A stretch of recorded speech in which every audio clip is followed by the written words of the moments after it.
अस्सलाम वालेकुम। आज का जो हमारा टॉपिक है वो है आईआरआर इन्वेस्टमेंट डिसीजन का। अगर आपने कल वाला टॉपिक जो कि एनपीवी था, अगर आपने वो नहीं पढ़ा तो ये आपको बिल्कुल भी नहीं समझ आने वाला, क्योंकि ये पूरी तरह से रिलेट कर रहा है आपके एनपीवी से।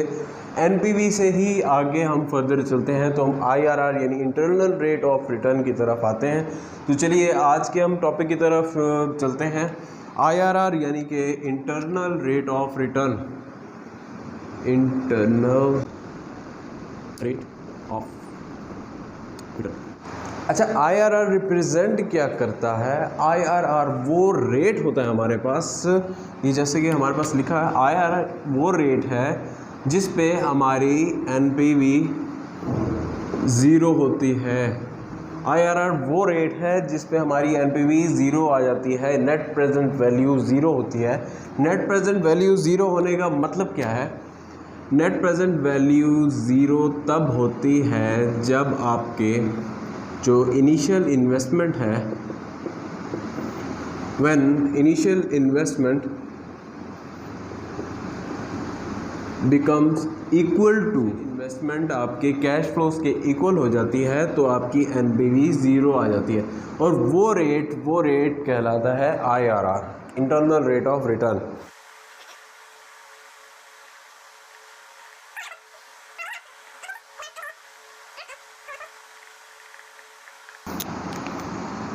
अगर हम इसकी थ्योरेटिकल डेफिनेशन देखें, the IRR represents the discount rate at which the NPV of investment is zero. यानी कि वो जिसको हम ब्रेक इवन पॉइंट भी कहते हैं कि वहाँ एक एनपीवी आपकी होती है नेगेटिव, एक होती है पॉजिटिव, उसके बीच में जो आपका आता है ब्रेक इवन पॉइंट, वो आपका आईआरआर रेट बताता है। यानी जब भी आप आईआरआर रेट से मल्टीप्लाई अपने करेंगे तो आपकी वहाँ पर इनिशियल इन्वेस्टमेंट आपके कैश फ्लोज के इक्वल हो जाएगी।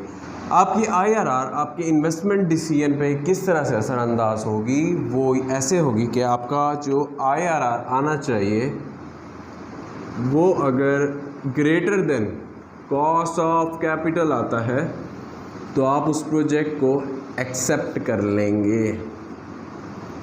ओके, इसी तरह एंड वाइस वर्सा, अगर आपका IRR less than cost of capital आ जाता है तो सिंपली आप उस प्रोजेक्ट को रिजेक्ट कर देंगे।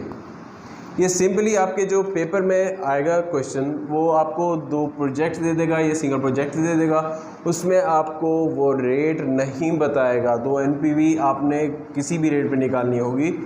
फर्स्ट रेट जो आप लेंगे वो रैंडम लेंगे, और सेकंड रेट लेने के लिए एक टेक्निक होगी जो मैं आपको अभी बताता हूँ। इसके बाद फार्मूला इसका बड़ा इंटरेस्टिंग है और बहुत इम्पोर्टेंट है, याद रखना।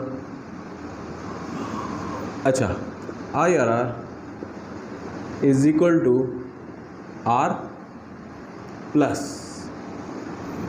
NPV over NPV minus NPV and multiply by R minus are.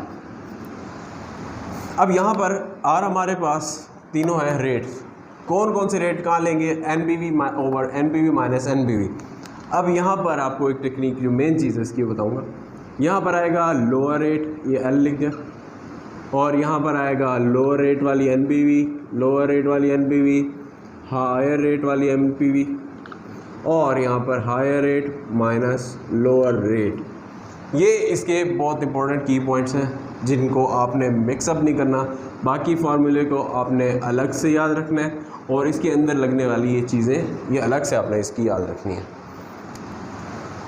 यहाँ तो कोई इशू हो तो आप कमेंट करें। आगे हम क्वेश्चन की तरफ आएंगे तो मैं आपको वो टेक्निक बताऊंगा जो मैं आपको बता रहा था कि अगर हमें रेट नहीं दिए होते एग्ज़ाम में तो एक रेट तो हम रैंडम ले लेते हैं, रैंडमली नॉर्मली 10% ले लेते हैं। तो हायर रेट लेंगे अब या लोअर रेट लेंगे तो वो हम किस तरह से करते हैं वो हम अभी क्वेश्चन में जानेंगे। अच्छा, अब मैं उस टेक्निक को थोड़ा सा मैं अगर आपको यहाँ एक्सप्लेन कर दूँ।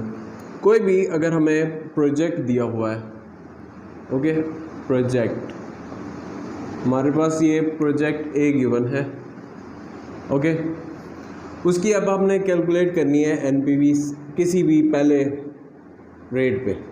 Calculate NPV. अच्छा, फॉर एग्जांपल अब हमने जो एनपीवी कैलकुलेट की वो 10% पे ले ली थी, at the rate of 10%। Okay, अब दोबारा हम क्या करेंगे कि अब हमारे पास हो सकता है कि एनपीवी जो अब निकले एट द रेट ऑफ 10%, वो हमारे पास निकले नेगेटिव।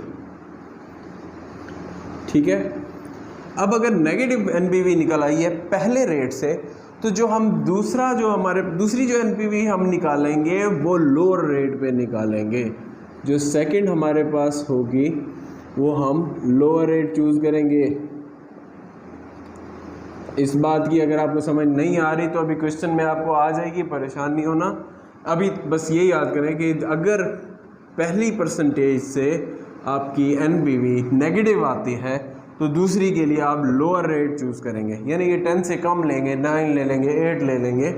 और अगर इसी तरह वाइस वर्सा अगर आपकी एनपीवी पॉजिटिव आ जाती है तो आप जो सेकंड एनपीवी लेंगे वो हायर रेट पे लेंगे, हायर रेट। यानी कि अगर आपने 10% पे ली थी, आपकी एनपीवी पॉजिटिव आ गई है, तो आप अगली एनपीवी जो लेंगे वो हायर रेट पे लेंगे और वो नेगेटिव आएगी। ये भी बड़ा की पॉइंट है कि वो नेगेटिव आएगी। इसको मैं अगर दूसरे पेन से लिख लेता हूँ, आपकी एनपीवी सेकंड हायर रेट पे नेगेटिव आएगी। फाइन। और यहाँ पर जब आपकी एनपीवी नेगेटिव आई थी, आपने लोअर रेट लिया, तो आपकी एनपीवी पॉजिटिव आ जाएगी। नेक्स्ट, पैनिक नहीं होना, परेशान नहीं होना। अभी जो हम क्वेश्चन करेंगे उसमें ये सारी चीज़ बहुत इजीली एक्सप्लेन हो जाएगी। चलिए मूव करते हैं क्वेश्चन की तरफ। ये हिला तो नहीं जो आप यूं किया? Okay, so the question is, आपके पास जो क्वेश्चन में आपको इन्वेस्टमेंट दी हुई है, मैं क्वेश्चन का डाटा लिख लेता हूँ पहले और फिर आपको मैं इसको समझाता हूँ।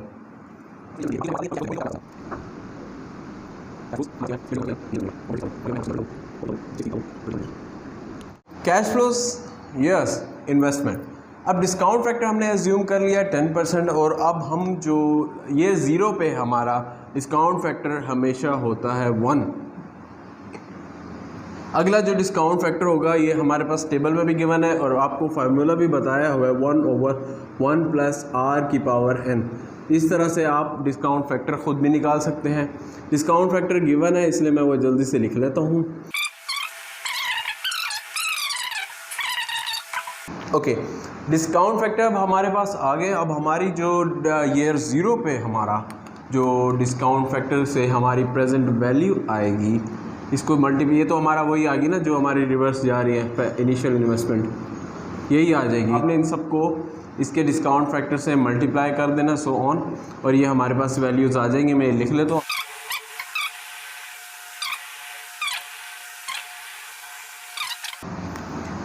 अब हमारे पास ये सारी प्रेजेंट वैल्यूज़ आ गई इनको मल्टीप्लाई करने से।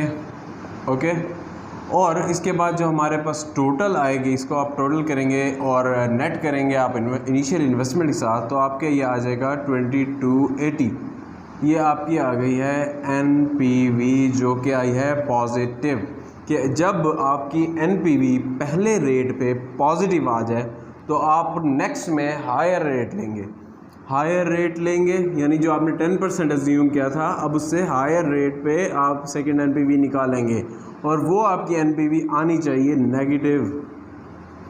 ओके, लेट्स सपोज अब नेक्स्ट जो आपको मैं डिस्काउंट फैक्टर ले रहा हूँ वो मैं ले लेता हूँ, लेट्स सपोज 12%। ओके, 12% पे अगेन ये ज़ीरो पे आपका डिस्काउंट फैक्टर आ जाएगा 1 और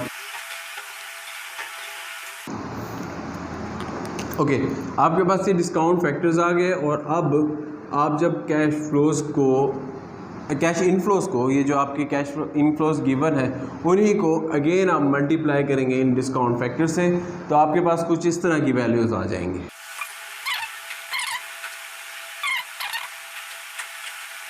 सारी प्रेजेंट वैल्यूज़ आ गई हैं अब जब आप इनको टोटल करेंगे तो आपके पास कुछ वैल्यू आएगी -4190। मैंने जैसा कि कहा था कि अगर आप हायर रेट लेते हैं तो आपकी एनपीवी नेगेटिव आएगी, और जब आपने लोअर रेट लिया तो आपकी एनपीवी आती है पॉजिटिव।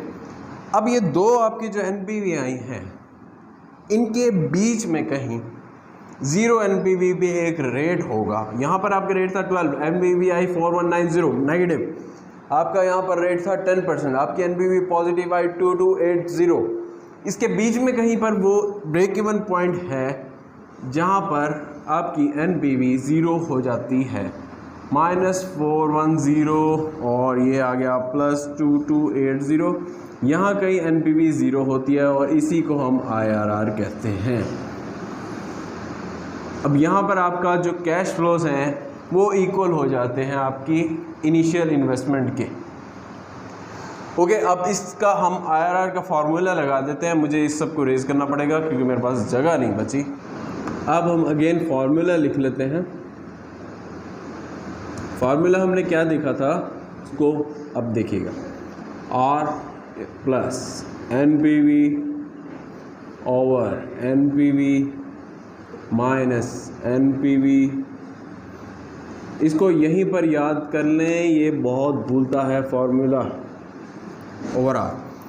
अब चेंज क्या चीज़ है, R at lower rate, NPV at lower rate, NPV at lower rate, NPV at higher rate minus lower rate.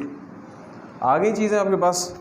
अब इसमें put R at lower rate हमारे पास क्या है 10% आ गया, plus NPV at lower rate 2280।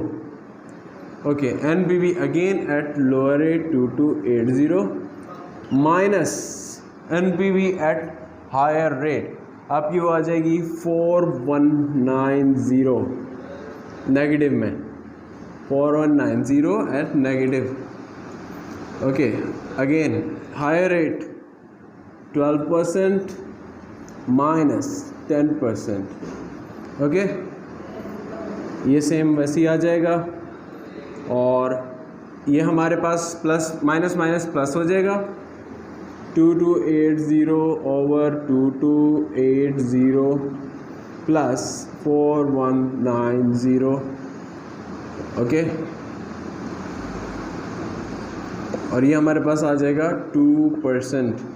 अब हम इसको ऐड करके इस पे डिवाइड करेंगे और 2% अगर हम ले लेते हैं तो ये हमारे पास 2% और ये हमारा टोटल आ जाता है 10.70%। अब ये 10.7% क्या है, ये आपका आईआरआर निकला है। और अगेन मैं आपको रिवाइज करवाऊंगा आईआरआर क्या होता है, where NPV is equal to 0। ये आपका इन दोनों एनपीवी के दरमियान में कहीं, ज़रूरी नहीं बिल्कुल बीच में, जो इसका डिफरेंस है वो नेगेटिव है, ये पॉजिटिव है, बीच में कहीं आपका ये 0 पॉइंट टच करेगा और वो रेट होगा 10.7। यानी कि अगर आप ये रेट लेते हैं तो आप कैश फ्लोज की जो प्रेजेंट वैल्यूज़ निकालेंगे, वेट अ मिनट, जब आप इसकी प्रेजेंट वैल्यूज़ निकालेंगे तो आपका वो 0 आएगा एनपीवी। तो गाइज आज के जो टॉपिक का सारा कंक्लूजन है वो इस बोर्ड पे इस टाइम मौजूद है। आपने आज टॉपिक 5 पढ़ा इन्वेस्टमेंट डिसीजन का, जो कि एनपीवी के बाद था। IRR, internal rate of return, ये वो रेट होता है, the IRR represent that discount rate at which NPV of an investment is 0। हमने उसका फॉर्मूला देखा कि lower rate plus NPV at lower rate over NPV at lower rate minus NPV at higher rate into higher rate minus lower rate. आपने formula देखा, आपने एक बहुत ही specific चीज़ देखी कि अगर आपके पास नॉर्मली क्वेश्चन में आपका रेट नहीं दिया होता तब आप खुद से पहला रेट एज्यूम करते हैं और उस रेट पे अगर आपकी एनपीवी पॉजिटिव आ जाती है तो दूसरा रेट आप हायर रेट लेंगे। जैसा कि यहाँ हमने 12% लिया, अब हायर रेट पे आपकी एनपीवी आएगी नेगेटिव। इसी तरह अगर आप पहले ही हायर रेट ले लेते और आपकी एनपीवी आ जाती नेगेटिव, तो आप नेक्स्ट खुद से ही एज्यूम करके 8, 9, 10% कोई भी परसेंटेज आप उससे लोअर रेट पे लेते और आपकी पॉजिटिव आनी चाहिए थी।